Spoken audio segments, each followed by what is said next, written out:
بسم اللہ الرحمن الرحیم۔ شروع اللہ کا نام لے کر جو بڑا مہربان نہایت رحم کرنے والا ہے۔ 3 کام کسی کے دل میں آپ کی قدر بڑھاتے ہیں۔ نمبر 1 سلام کرنا، نمبر 2 کسی کو جگہ دینا، نمبر 3 اصل نام سے پکارنا۔ کبھی نہیں سنا کہ انسان کو عاجزی لے ڈوبی، انسان کو ہمیشہ اس کا تکبر لے ڈوبتا ہے۔ اگر کوئی اپنا ہمیں بھول جائے تو کیا کیا جائے؟ فرمایا، کوئی اپنا ہو تو کبھی نہیں بھولتا، اور جو بھول جائے وہ اپنا نہیں ہوتا۔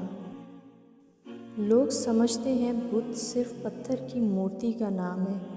ہر وہ چیز جو آپ کا دل میں اللہ تعالیٰ سے زیادہ اہمیت اختیار کر جائے وہی آپ کا بت ہے۔ آپ غور کریں، آپ نے کس چیز کو بت بنا رکھا ہے؟